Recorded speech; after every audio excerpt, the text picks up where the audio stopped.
Poirot and his friend Captain Hastings were having a cup of tea when suddenly Mr. Inspector Japp has joined them for a conversation. Poirot, have you heard about Mr. Debenham, who is the banker? He has just disappeared. Our policeman has tried our best to do everything we can to find him, but until now there was no clue. Poirot, what do you say about this case? Has Mr. Debenham been kidnapped, or has he just walked by himself away from his house? Oh la la, mon ami. You have made a huge mistake. You do not allow the fact that such a man who had decided to walk away with another man or with himself in a fugitive sense might be that rare machine, a man of method. You see, I always use my great cells when thinking about problems and solving them. It is the brain, the great cells, that help me to solve the case step by step, mon ami. Oh, really? You don't mean to say that you can solve the case without leaving this desk and without leaving this table, do you? Well, this is exactly what I mean if you give me the evidence I need.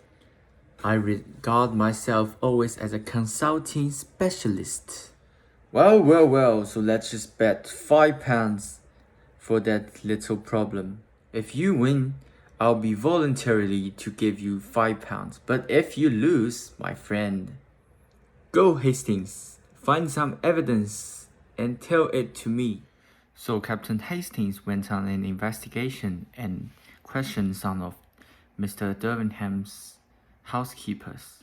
They claimed to say that Mr. Debenham wasn't acting weirdly and he was doing his normal things. They claimed that Mr. Debenham has disappeared on Sunday. The people Captain Hastings interviewed claimed that they did not see any suspicious move as Mr. Debenham was doing his normal things on Saturday. Poirot then gets the investigation result from the police, which claimed that Mr. Debenham's safe has been broken. The police then consider Mr. Lowen being a suspect because only him was the person who is present at the scene. Poirot seems to be curious and is interested in Mr. Debenham's recent jewelry interest, which has grown over the few years. After picking up the small detail, he also learned from Inspector Japp that Mr. Debenham had a trip to Buenos Aires last summer, which Poirot is very curious and interested in. After telling Inspector Japp about his thoughts, he continued to ask him to do him a favor. Ah, mon ami, can you help me to find out if Mr. Debenham and Mrs. Debenham sleep together? After learning that Mr. and Mrs. Debenham has not been sleeping together, Poirot gets the conclusion. Here I quote, all is solved. Poirot's investigation seems to be a soldier in some ways because he was always confident with all his hypotheses. His epistemic confidence is shown through his way of speaking.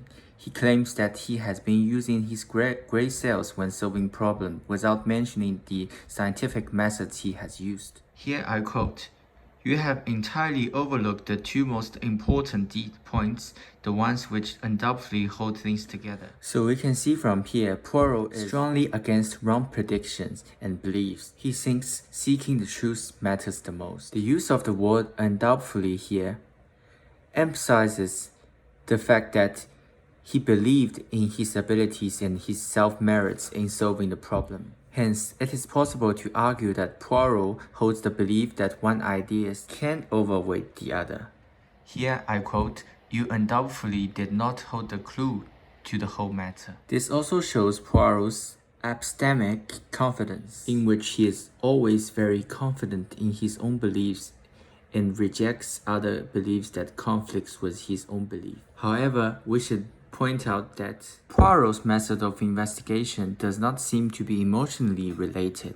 Here I quote again. Problems with exact science, a mathematical precision which seems too rare in the new generation detectives. So let's talk about his way of scientific investigation now. Deduction starts with a general hypothesis or statement, and then examines the possibility of reaching a specific logical conclusion. For example, after knowing the relationship between Mr. Debenham and Mr. Lowen, Poirot finds flaws in Hastings' hypothesis. He questioned the validity of Hastings' hypothesis. Here I quote, "Whatever grudge there might have been would have been on Mr. Debenham's side." Poirot has gathered information on the relationship between Mr. Debenham and Mr. Lowen. He then deduces that the motive needs to be justified as it is too weak for a man, Mr. Lowen in this case, who has received interest and benefits from Mr. Debenham, who gave him such things in business. By using deduction, Poirot argues that Hastings' hypothesis is incomplete